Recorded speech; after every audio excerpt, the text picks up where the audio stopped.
ឮគេប្រាប់ពីរឿងអូនថាស្ងួននៅមិនទាន់មានថ្មីបេះដូងអូននៅភាំងក្តីស្រីទ្រាំរុងទាំងមិនភ្លេចបង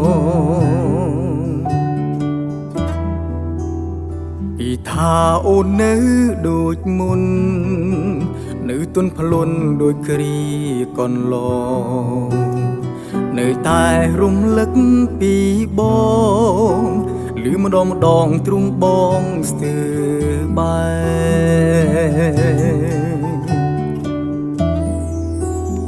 ចង់វិលទៅរកអូនណាស់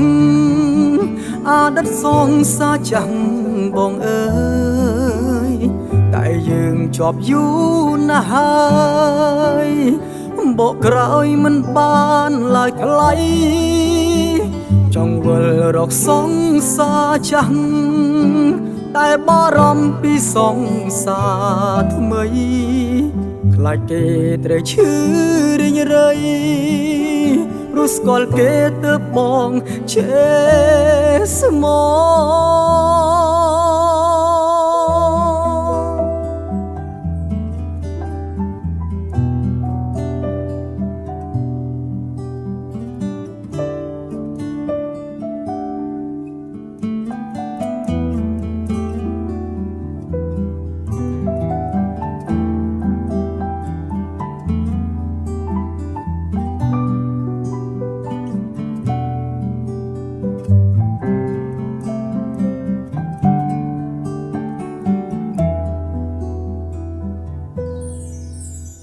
ពីថាអូននៅដូចមុននៅទន់ភ្លន់ដូចគ្រាកន្លងនៅតែរំលឹកពីបងឮម្ដងម្ដងទ្រូងបងស្ទើរបែ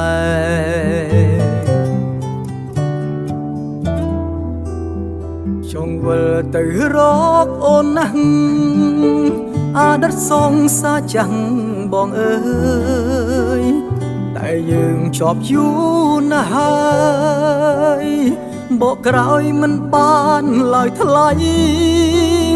ចង់វិលរកសងសាចាំង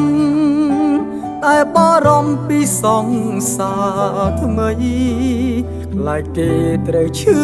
រីងរៃព្រោះស្គាល់គេទៅបងជេស្មោ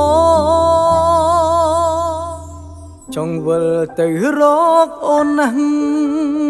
អតីតសងសាចាំងបងអើយ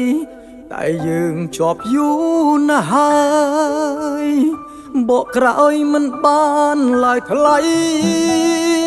ចង់វិលរកសងសាចាំងតែបារម្ភពីសងសាថ្មីខ្លាចគេត្រូវឈឺរីងរៃព្រោះស្គាល់គេទៅបងជេស្មោព្រោះស្គាល់គេទៅបងជេស្មោ